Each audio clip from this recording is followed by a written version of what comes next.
And we are live and on the air and in the air and above the air. It is cold out there this morning, Hayden and Barrett, and how are things up north? Probably even colder. Yes, it's very cold, but I have not been outside today yet, so I don't have to worry about it quite yet. Mm. Yeah, I get up and take my daughter-in-law to the L train, usually between 6 and 7 in the morning, and then go from there to do my morning shopping. And so I was out running around in 8-degree weather with a wind chill of 15 below zero and having a good time. So I don't know. If I moved to Hawaii or something, some sort of tropical place, I would have to come back here and make myself miserable for at least 2 or 3 weeks every winter, just running around in the cold. Yeah, I was living in California about 7 or 8 years ago, and I moved back to Chicago in the middle of January, and everyone out there was like, "What are you doing?" And I was like, "Oh, this is I gotta be me, you know. I guess I'm a Midwest boy, and I need those 4 seasons." So Well, and it's that Nordic thing too, that Scandinavian bloodline makes you want to get out and build snowmen and do those sauna things where you go into the sauna for a half hour and then run out into a snowbank and whip yourself with branches from birch trees. And, that's true. those rituals are definitely uh, very good at helping you to confront the illusion of being a body. Well, and I think that's a good lead-in for kind of what we're talking about here and what we're talking about today. We're going to be continuing on through the text in chapter 23, section 1, the irreconcilable beliefs. And the belief that the body is somehow what we are is one of these irreconcilable beliefs, because we can't be immortal spirit and a body. It's really actually one or the other. And this is one of the big kind of tough points, I think, that students of the course are always challenged by and dealing with, because our experience certainly tells us that we are a body. And it looks like we're a body. The things that we go through seem to say, my body is what I am. But how do we square that with the truth that we are immortal spirit? And this section is going to get into that and basically the conflict between the two thought systems. The thought system of the ego, which tells us that sin, guilt, and fear are real, and the thought system of the Holy Spirit, which is the message, only love is true. And as we'll come to see, there's only one of those two things. But while we still believe, at least partially in both, we're going to bounce back and forth between experiencing both of them. That is very true. And, I think that once we start getting past that tendency to pamper ourselves, once you start to realize that, uh, putting a huge amount of attention on pampering the body and adorning it with baubles is kind of counterproductive. I think that's the first huge step because I go out in the mornings and it's like 5 degrees outside, and I'm wrapping myself up and bundling myself up and worrying about the dog. Am I letting him out too long in the freezing weather? And of course, the dog is much more capable of accommodating that than I am, because I still have that belief that my body actually is real and that I can be hurt because I'm inside that body. Yeah, and it's true. And just to be really clear up front, neither of us are advocating to go out in the 0-degree weather without clothes on and, roll around in the snow and stay out there all day. This is really kind of a shift in the attitude of our identity. And as we make this shift in our mind, it can change our experience here. But I like the teaching, to still be normal, that we can still wear a coat as we go outside, and we can still be appropriate, even as we're using this experience to start to undo this false idea. So one of the things that it can lead us to is actually less psychological suffering over how things are playing out in our lives. So maybe we go outside and the biting cold is still biting, but we're not suffering quite as much over it. And I think those kinds of shifts are some of the things that can come out of doing this work. Absolutely. It's although there are those hardcore people out there. I know the Polar Bear Club up in Green Bay, they chop a hole in the ice and go leaping and cavorting in sub-zero weather, and they all somehow seem to survive it. I haven't heard of any of them dying as a result. So, it is a journey into the mind and what the mind is attached to and identifying with. And that kind of leads us in to this first paragraph that says the memory of God comes to the quiet mind.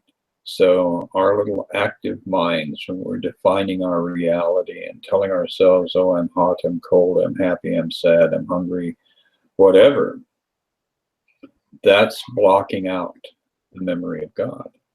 And as soon as we actively seek God, we understand, or we begin to realize or recognize that we do have to still the mind, because God is not going to pound down the barriers that we have created. That's our job, but God will help us remove all of our misdirected belief in those barriers. And so that's why the meditation, entering into silence, is so very, very important.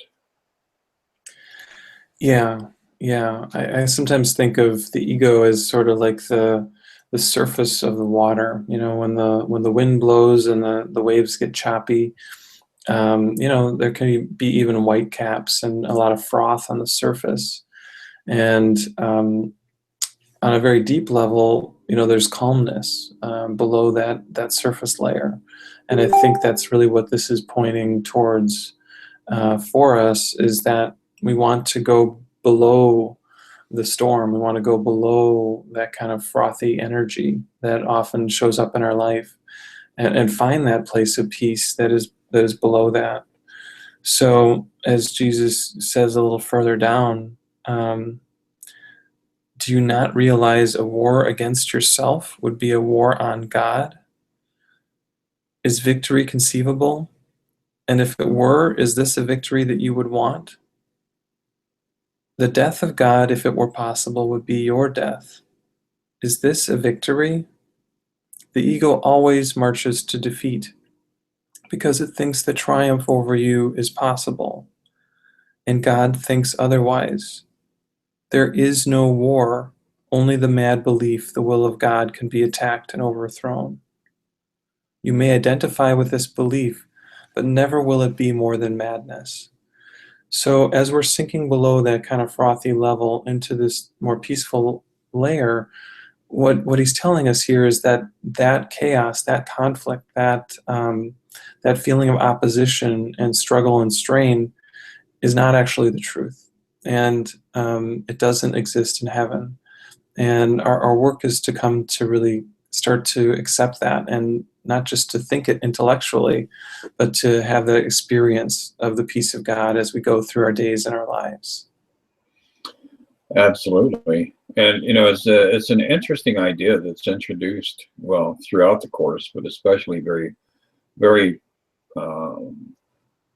very much a reinforced idea that we are so intimately connected to God that there is no discernible difference between us and God.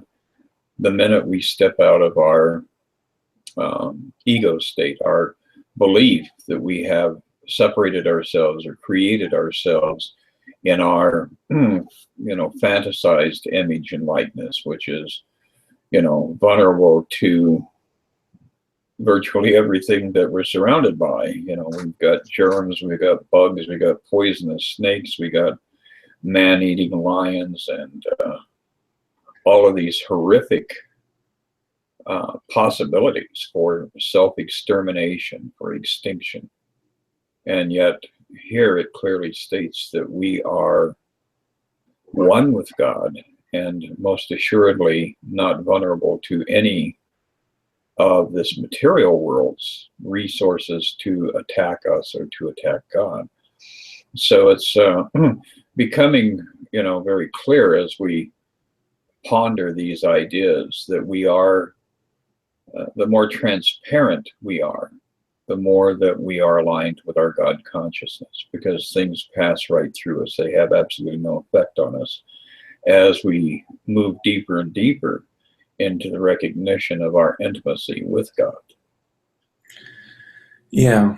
And I also like the idea that we're just peeling away false layers because our connection to God is the truth. It's not something that we're creating or that we're establishing. That connection is always established. And really what we're doing is we are letting go of anything that seems to have been in between that connection, so that we can come to know that it's always been there and it always will be there. And I think that's one of the real comforting messages of the Course, is this idea that we're not achieving something that's new. We're not trying to make something happen. We're coming to realize what already is so.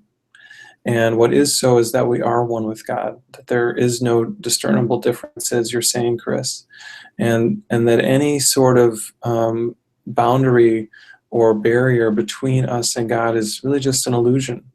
And since there's nothing to it, our peace really lies in coming to see that deeper truth. And it is a journey, generally, for all of us as we go through our days, to use the things that come up. So, I think just to kind of bring it back to this bodily experience a bit, a lot of times we're going through our day and all of a sudden there's someone who is really getting under our skin. And it seems like that person is the reason that we are not at peace.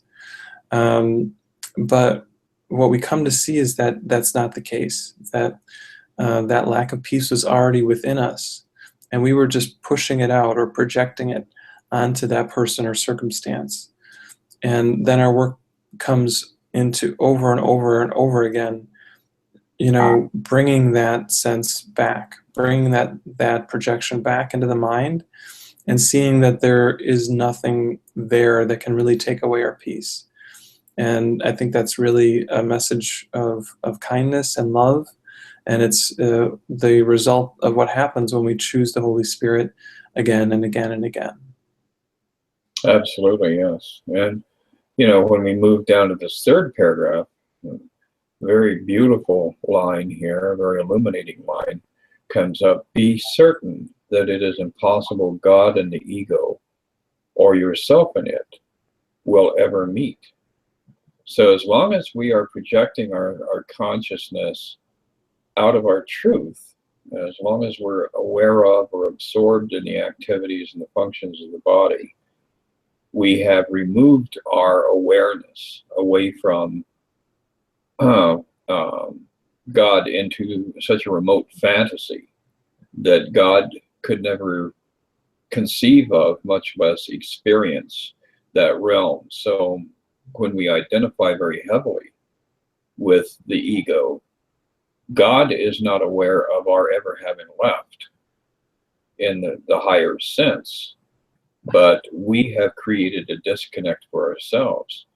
So God is always there in a state of serenity and ecstasy. And for us to reclaim our ecstatic life, we have to continually pull ourselves up and away from the body.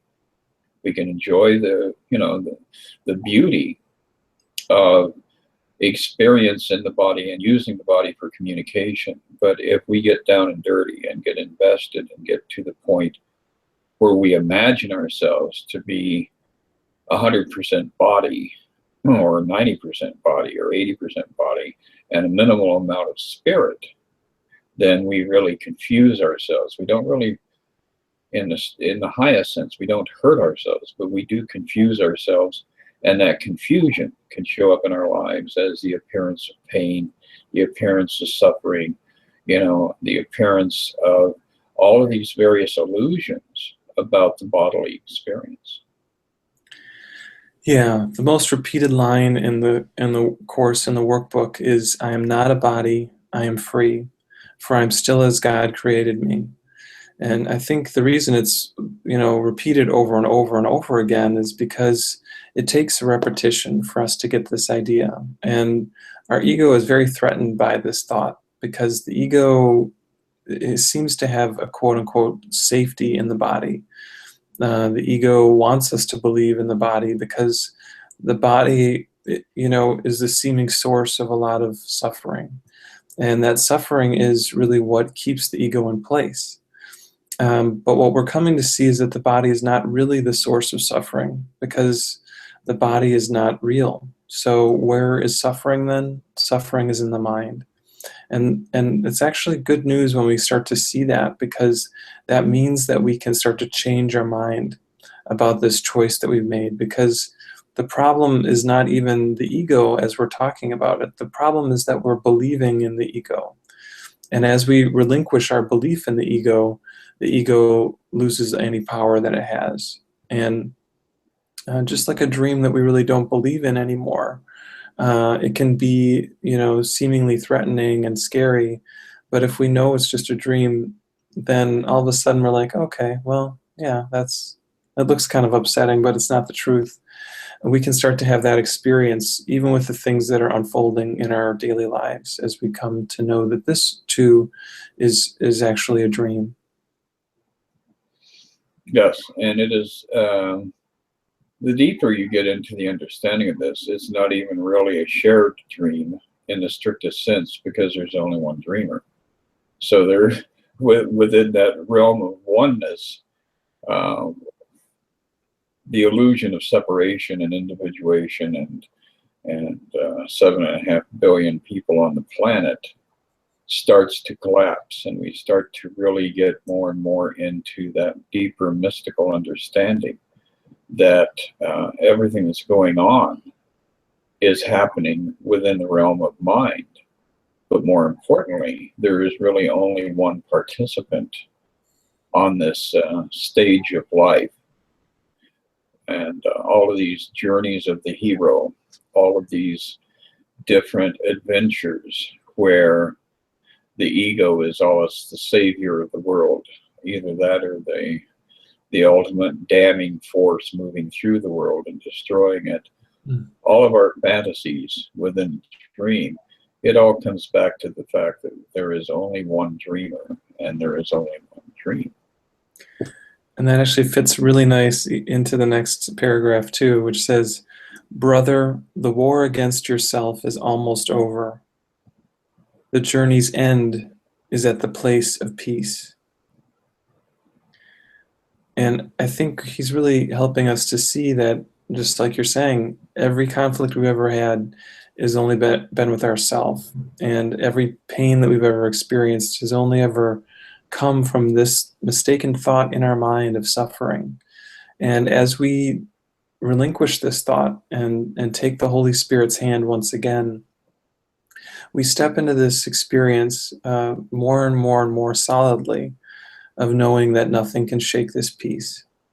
And this is a worthy goal, because what is our life here except, oftentimes one challenging situation after another. And if we look around at the world, it's easy to see experiences of suffering and pain. But what sometimes is not so easy to see is that we have a choice, and we always have a choice in how we perceive what's happening around us. And that the more that we can remember that we have this choice, the more peaceful we can start to become. And that's why they call it a spiritual practice, because we have to keep practicing this over and over and over again in order to come back into knowing that the war against ourselves is over. So I think that's really a hopeful message. It is, absolutely.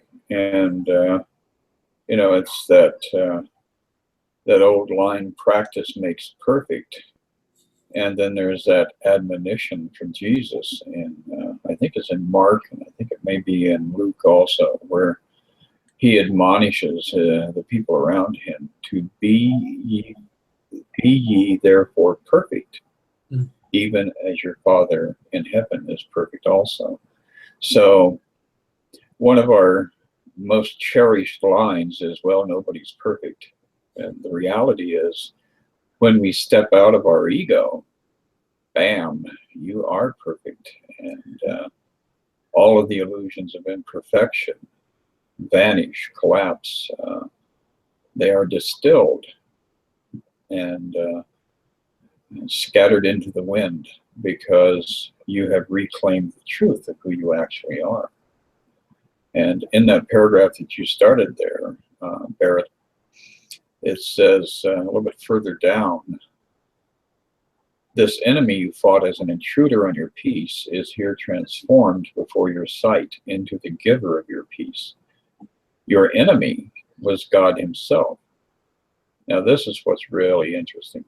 To whom all conflict, triumph, and attack of any kind are all unknown. He loves you perfectly, completely, and eternally.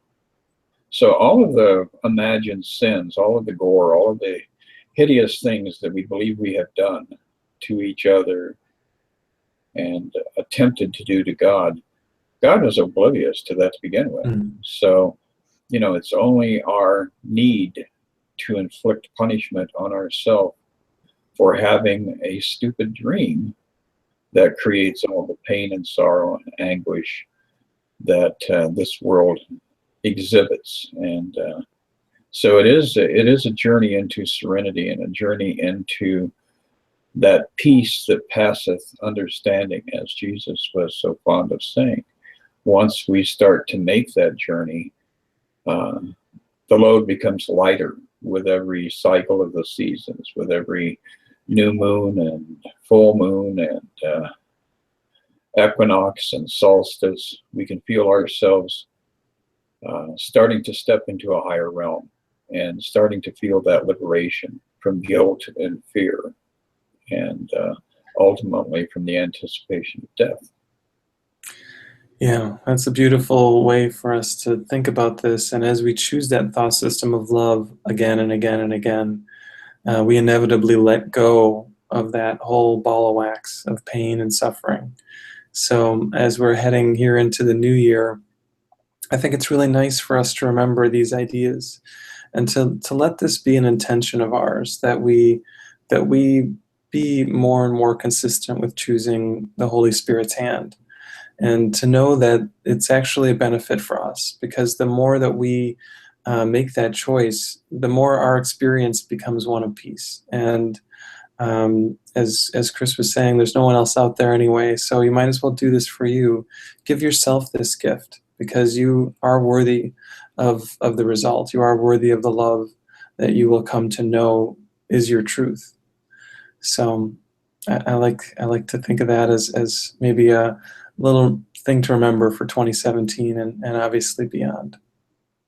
Exactly. It is a return to love, but it's a journey without distance. And so, that's the most profound part of the whole thing, is that if you just stop and allow yourself to come to stillness, you have transcended unimaginable distances that the ego believes in, that separation idea where we look up into the night sky and think, oh, God's way over there in the far corner, the remote regions of the universe. And the truth is, you never left God, but you did fall asleep, and guess what? It became a nightmare. And now you're starting to wake up. We're all waking up together. So, yeah, this has been a really nice way to ring in 2017 here with you, Chris. I'm really glad we're doing these, and always grateful for the time that we get to spend together. Yes, it has been a true blessing that our paths crossed, although I think there's a higher force that orchestrates a lot of these connections in life for us. And so rejoice in all of your associations, all the people you love and all the people you don't really love. They're all there for a reason, and there is a person that is moving the pieces on the chessboard of your life. So surrender to trusting that everybody who's showing up is really ultimately helping you get back home. All right. Yeah, it's a beautiful idea. And yeah, here's to our awakening. Absolutely. And I will see you in 1 week. All right. Look forward to it. Have a good one, man. You too. Take care. All right. You too. Bye, man.